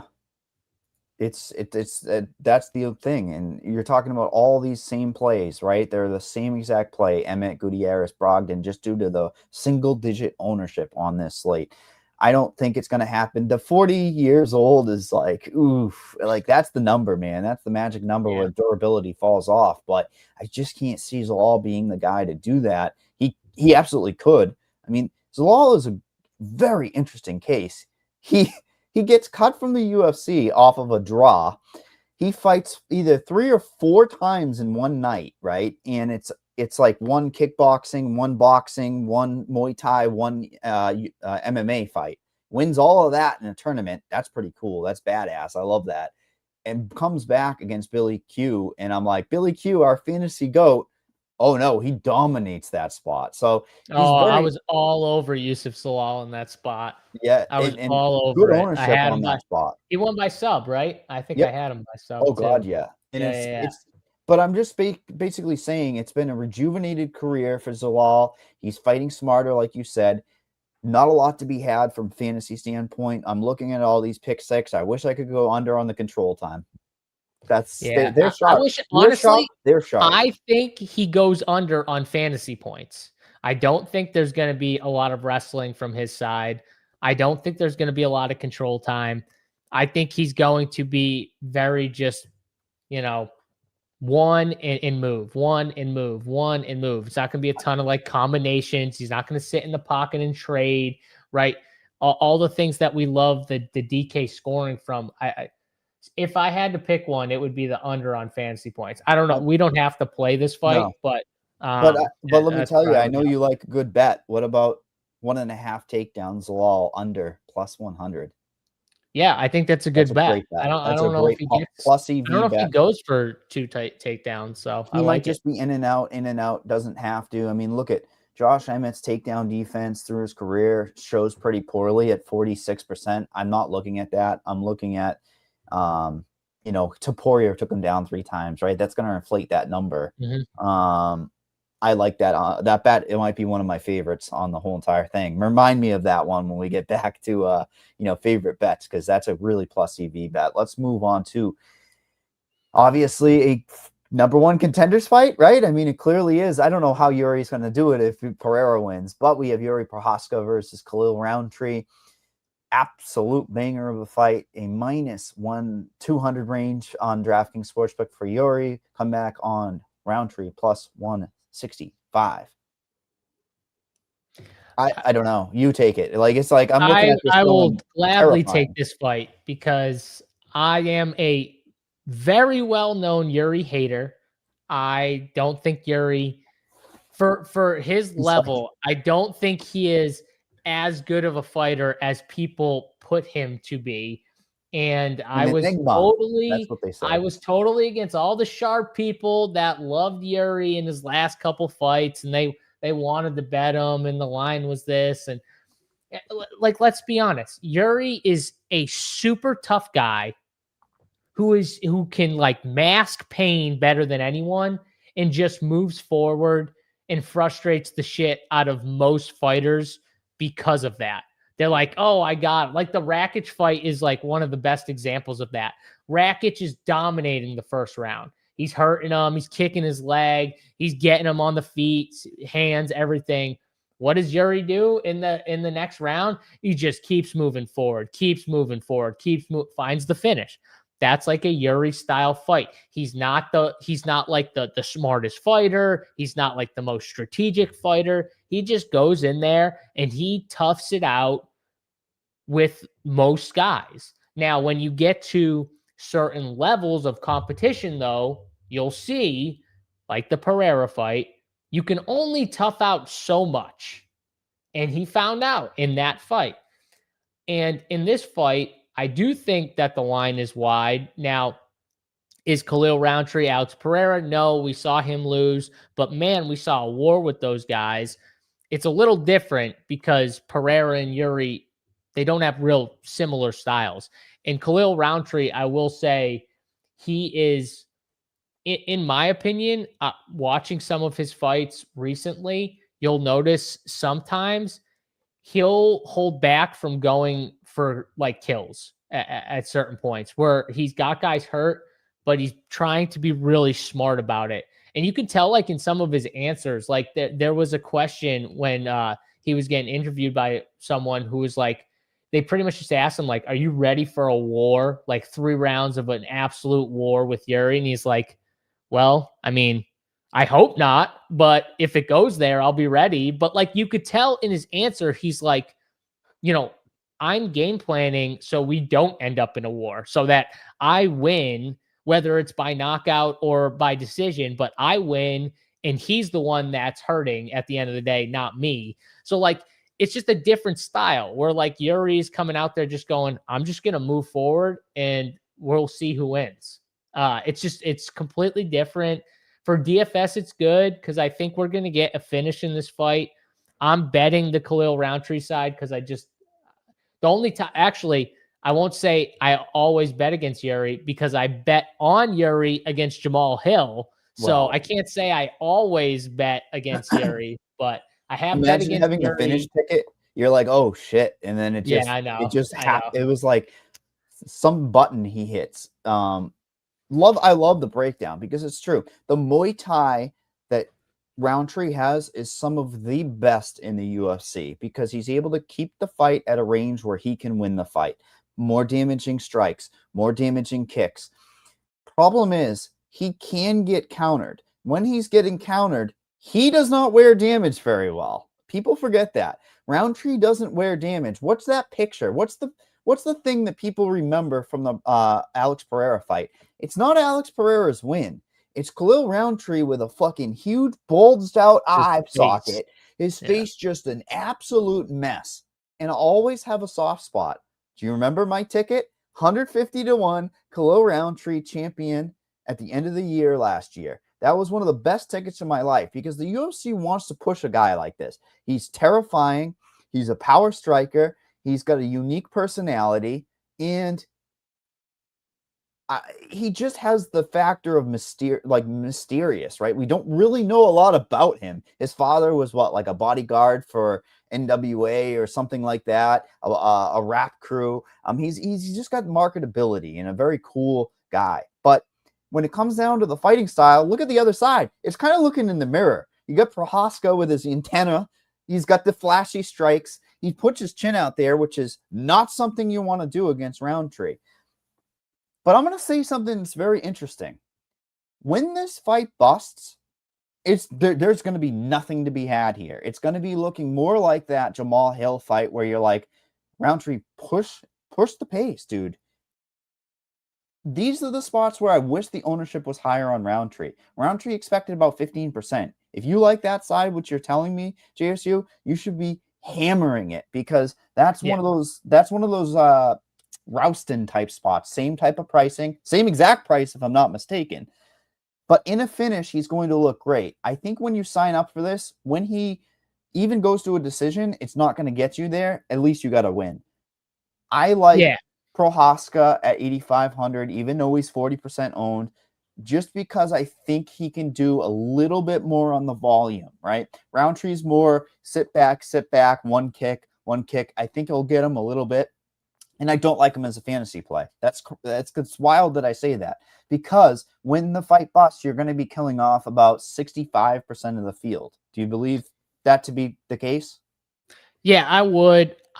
I don't agree with you that the fight is going to bust, though. I think if Yuri wins, I think Yuri's going to score. So, like, I'm going to be under on Yuri because he's friggin' like 40%, which is insane or whatever. But, like, I'm still going to load up on this fight because I do think the winner has a good chance to be optimal. I think more, though, like Yuri specifically, if he wins, has a better chance to be optimal than if Khalil Roundtree wins. Because I could see Khalil Roundtree winning even a decision where he's just kicking them and moving and sticking and moving, and it doesn't score well. Remember, I don't think there's going to be like a ton of wrestling or grapple that which scores really well in DFS, obviously, and we want. Tell me. If it did, it would come on the Yuri side, though. It's not coming on the Khalil Roundtree side. So that even goes more to my point of like, you know, if you like Khalil Roundtree, I do think he's a better bet. I am going to get over on 15% because Yuri literally, like you said, he like sticks his chin out there. He lets you kick his leg until it almost comes off.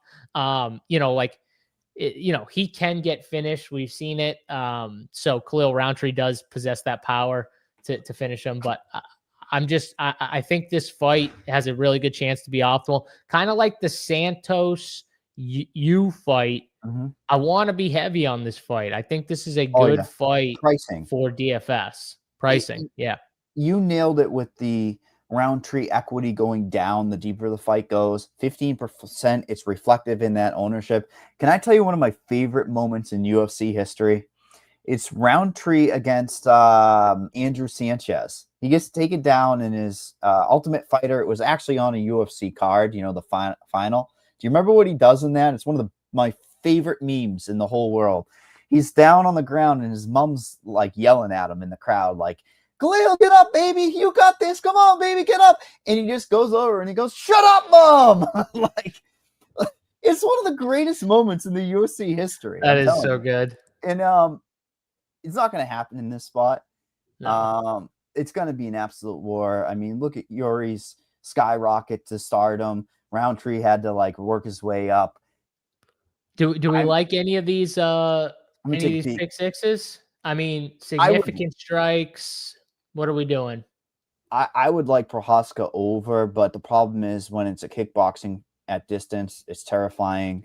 Yeah, that's terrifying. It's just too scary. I mean, the thing is, you talked about the grappling. We're looking at Prohaska at plus 250 for one takedown. I mean, I'm gonna have to sprinkle just based on merit on DraftKings for that, but yeah, I mean, that's not a bad. Just because I like it. When you look at value, the knockout is a standard line here at 0.5 for Prohaska. There's no Khalil under, unfortunately. Yeah. No Khalil unders. You see that line at the 0.5 knockouts.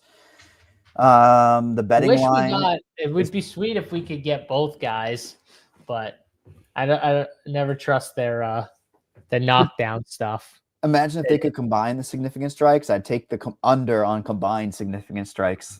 Yeah. Yeah. All right. We'll have plays in the two, I imagine, 5-round fights, which we're heading into next, which would be the Bantamweight Championship of the World, the DFS. Can we just take our championship run and say the best DFS fantasy scorer of all time? It has to be Merab.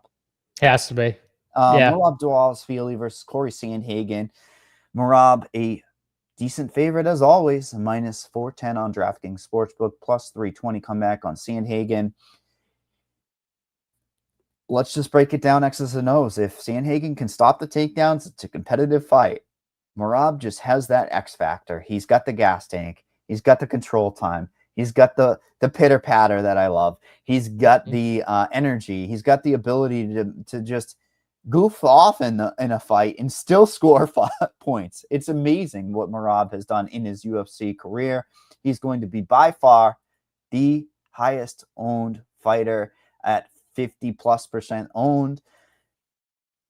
It comes into play like, how does he bust? I mean, maybe he gets caught in a submission coming in. I'm just giving percentages of like how things could happen. When you're building lineups, I talked about this. How am I building lineups? It's difficult to get the underdogs. I think the common man is going to say Sandhagen, 5 rounds to work with, significant strikes. I guess win equity, even though it's like a 3-1 underdog. I'm not calling it, but it makes sense to play Sandhagen because he's going to score. Like you talk about safety. I don't know about upside, man, because he's probably going to get controlled against the cage and get taken down. I know. Look at the takedowns. 5.5 takedowns expected on prize pick. Pick six. Pick six is one of those situations where they're sharp. They're like, all right, 5.5. I think the line was 6 at one point. It might have been. I'm not sure, but it might have been. But that's how much confidence they have for this thing to probably go to a decision, probably be more of a Merab win by decision. Maybe Corey Sandhagen hits him with the flying squirrel. Do you know what Corey Sandhagen was joking about? He's been selling ball pictures on OnlyFans. So I bet you did not know that. I did not know that. No. So 100% true. He's like, I've been incognito and I'm selling ball pictures and I'm making more money than I am doing that than fighting. I don't know how that's crazy possible. As that is to say, I would not be shocked. That's but ridiculous. The flying squirrel, hit him with the flying squirrel and just take him out. You probably don't even know what the flying squirrel is. Yes, but the question I have is, how does he stop Merab from being Merab? he gets to his hips, it's over. There's no way. Even though Merab is just like short, smaller, stockier, he gets to those hips, he's not going to be able to stop those takedowns. Look at how easy it was for his buddy, Aljamain, right? Yeah. Repeat that once same thing. Once they get to your legs, it's over. So it's like, it's just Merab's gonna get there. Corey's not some type of like one punch type of guy where you're like, oh, I got to be careful. He's creative, right? He'll do like some crazy shit in the octagon. He's got some elbows, stuff, knees, but like he's not someone you're like, I got to be careful of that just clean one punch power where he just puts me out, right? And Merab, on top of that, he doesn't give a shit about that anyways, but that he doesn't even have to worry about that here. So what's stopping him from, even if he defends the first one, how's he defending the second one and the third one when he just keeps and we've seen him, he's a machine. He doesn't stop going for it. So it's not like he's going to get tired. Unless you tell me that Corey Sandhagen can counter him, which I thought it was funny. Did you hear? I think his coach was saying, like Corey Sandhagen's coach was like, maybe we'll wrestle him. It's like, come on, dude. Yeah. All right. Well, I mean, wrestle the wrestler. I mean, yeah. We'll see. Maybe if that he wrestles him to shoot into like a guillotine. I'm trying to figure out what that could be. I just don't know in a scramble how you're out scrambling Merab. That like I don't think you're doing that. You know what I mean? So pick six wise, pretty accurate. I mean, the over Sandhagen strikes is the first thing I'm looking at. Has to be in play because when it goes 5 rounds, they're starting on the feet. Merab can sometimes just dance around. I don't know if he's just going to go takedown here. If he does, I don't know. That's the only line. I mean, look at 119 and a half. I'll say this. If you like Sandhagen in this fight, I think the play would actually be Merab fantasy points under because that line is high. If you like Sandhagen. I think Merab under on significant strikes is interesting. 88.5. It seems like a fair number, but like I could see him going under that. Let's just take out the O'Malley finish, the last fight, okay? 5 rounds against Umar, way over it at 111. I like what you're saying. So that was though. Remember, Umar might be the only guy who had like the counter wrestling ability, unless you think Corey has that ability. If you do, then he's going to get over this line. Let me tell you, Sean O'Malley, 82 significant strikes. Henry Cejudo, over 3 rounds, unfortunately, 74. I'm trying to see these 5-rounders. So 5-rounders he has against O'Malley done 82, and that was with 6 takedowns. That's essentially exactly what is happening in this spot. What is expected. What I think. Yeah. So I agree with you. Or should we take the over on fan? I mean, what's your take on this fight? Are you on this? Are you taking Merab? Are you in on Merab? I assume you are, but. Oh yeah, I'm going to be in on him. Problem is, do you match the field or do you go under and pray? I might be the person to go under and pray just because of the builds.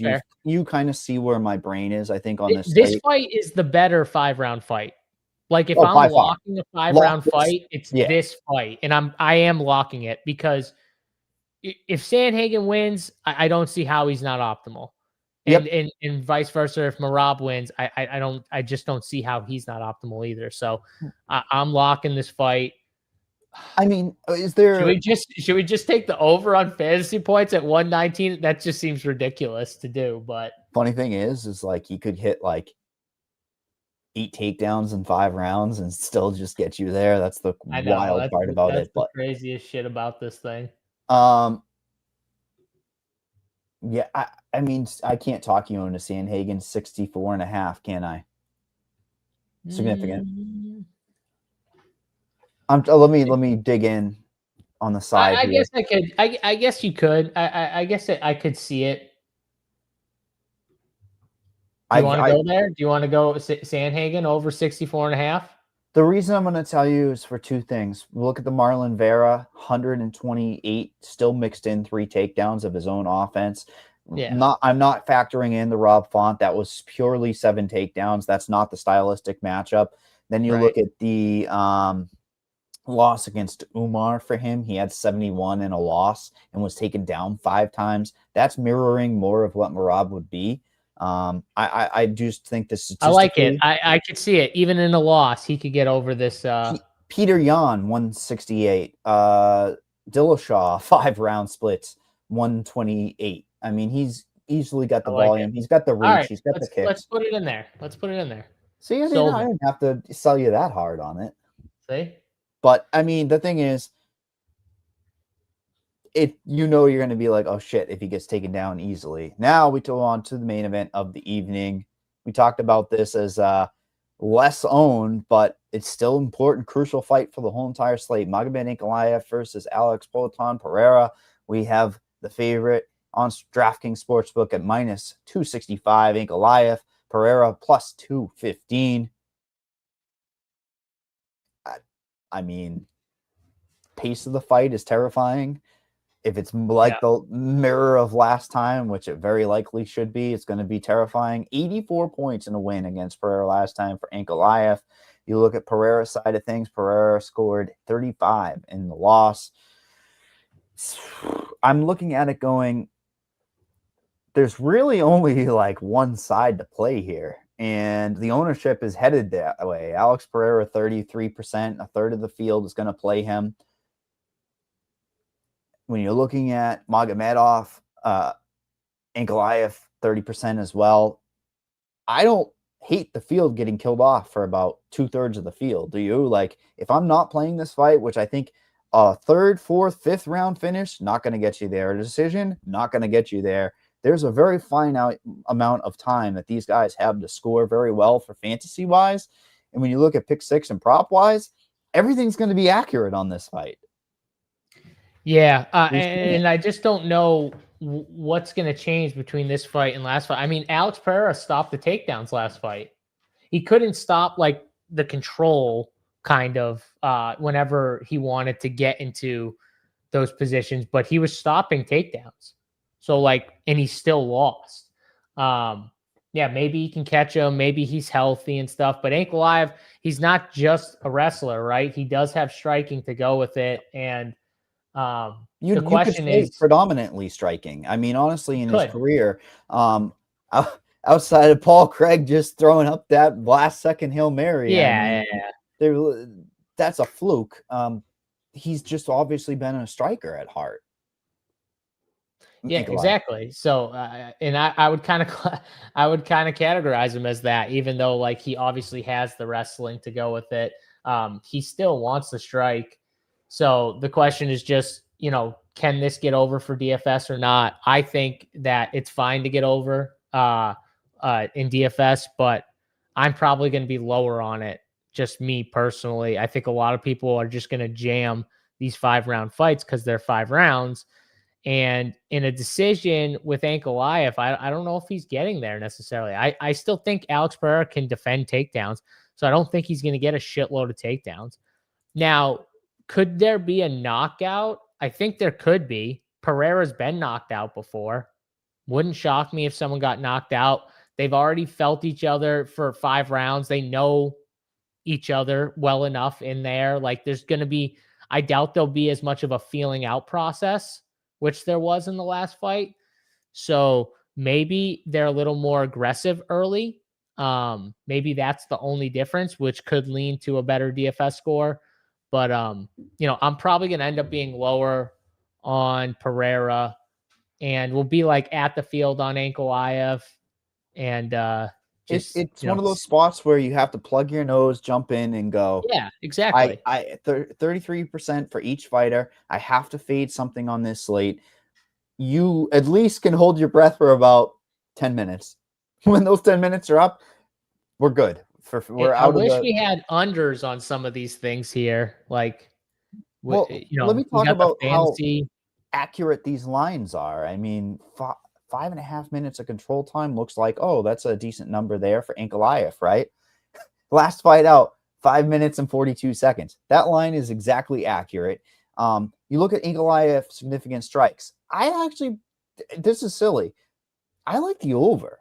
I do. 61.5 strikes if they end up just kind of biting down on the mouthpiece, the last fight out, he had 94 significant strikes. I mean, I'm looking towards a 5 rounds of that again. I don't see a finish personally. I think they just negate each other. So I like the over there on the ANKALAEV. I don't like anything for fantasy. I mean, of course, I like it for fantasy when there's a finish, but Pereira is just an interesting case, man. Like if he loses here, like I'm not entirely sure what they do with him. Like maybe they push him towards heavyweight. I mean, he could be an interesting heavyweight prospect.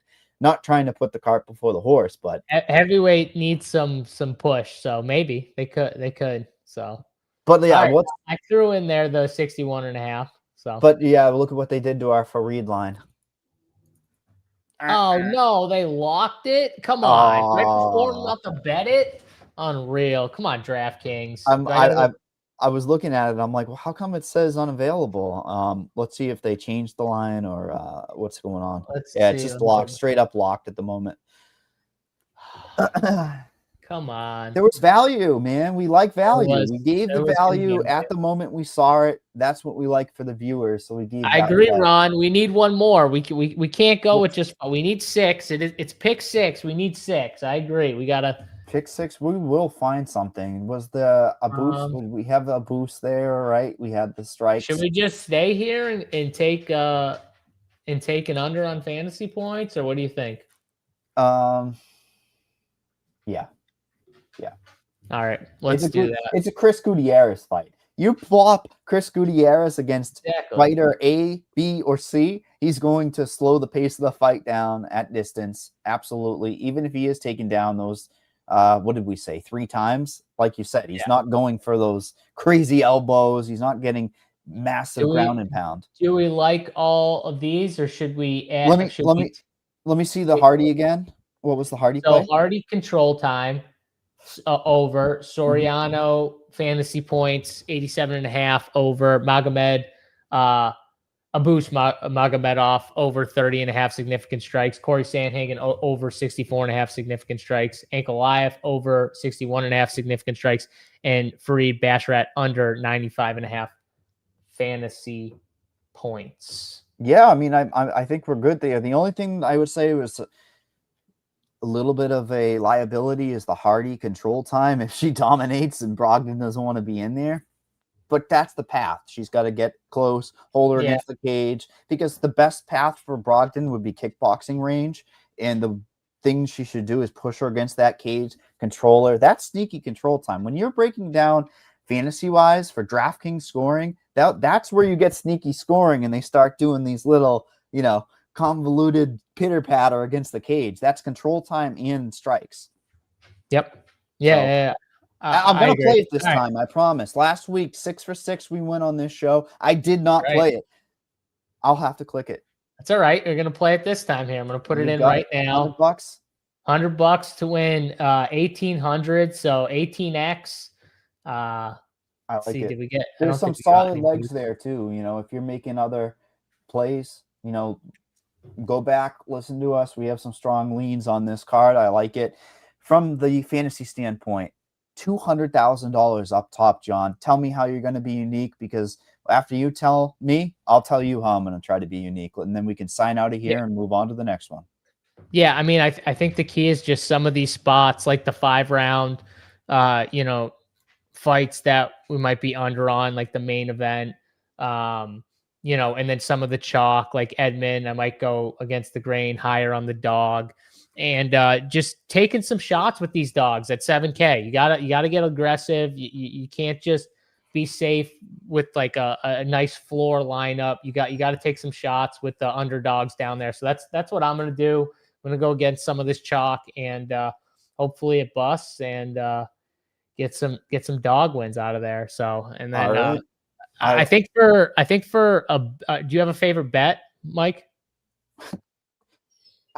I might have to say that under 1.5 takedowns for Zalal. It's as crazy as it sounds. There's value on that, because if he just dances in and out Zalal like we saw LaRon Murphy did. You know, that's a very interesting one. I just like plus money and I like value. I think there's a little bit of value on that. Kind of silly to say that line because most people would be like, oh, you know, give me a side, right? But I'll tell you right now how I'm going to attack this thing for DraftKings Fantasy. I want to win 200,000 on a Saturday night. Don't you, JSU? One of us on Run Pure Sports I like wants to win. 200,000. Here's how I'm attacking things. I'm avoiding Atiba Gautier. Let him kill me. I don't care. He scores 135. These fight metric UFC stats, if they do it, fuck it. I don't care. I just can't play him at the ownership 9,800. How I'm constructing my rules when I'm building lineups.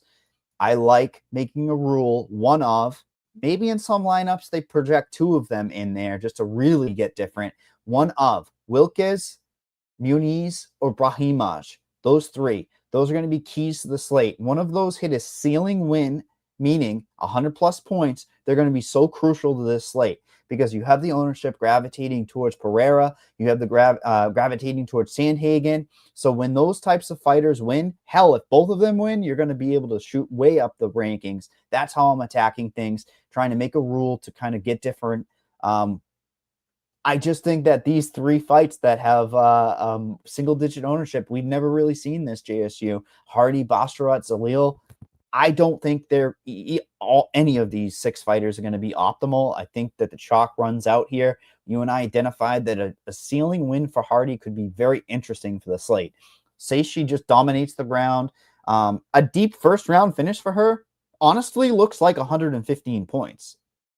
Just throwing it out there, food for thought, like single-digit ownership. And then we move towards the chalk. We've hit it for the last 2 weeks. There was that Australian heavyweight dude that we dominated. The week before that, we identified that first fight of the night where it was the Ultimate Fighter finale. There was like the minus 120 inside the distance line guy at 8,800. We have that same situation here on this slate. You have Soriano and you have Edmund Sabazian. We talked about potentially getting leverage against Sabazian with that Muniz play with my rule. I think Soriano is going to be good chalk. We talked about him potentially getting takedowns over 3 rounds. You have a backup plan if he doesn't nuke him in the first round. I really like that Soriano play.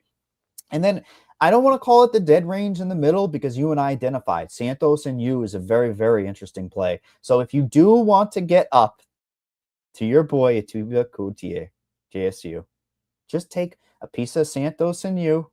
Take a piece of the rule that I just laid out there, whether it be Wilkes, Muniz, Brahimaj, you can get your boy easily. So that's how I'm building my lineups. I know you like to hear it.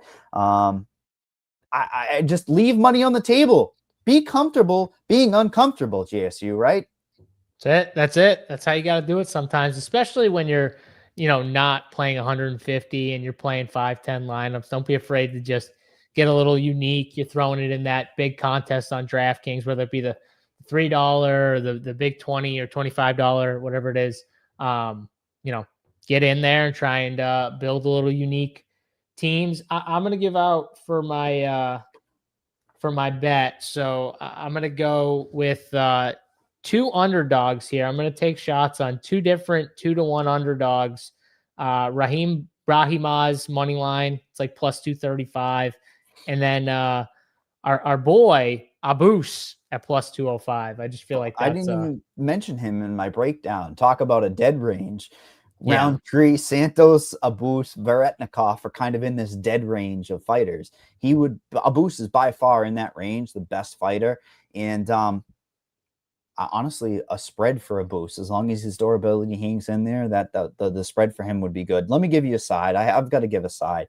I like you. I just think that when you look at this mold of fighter for you, when he wins, he's going to look like a minus 900 or a minus 1,000. So when you're giving me a price, and again, I talked about the potential durability issues for Santos. I guess there's 2 Santos, so I should say Daniel Wildly Cat Santos. You saying you plus 124. It's a dog with upside. I like it.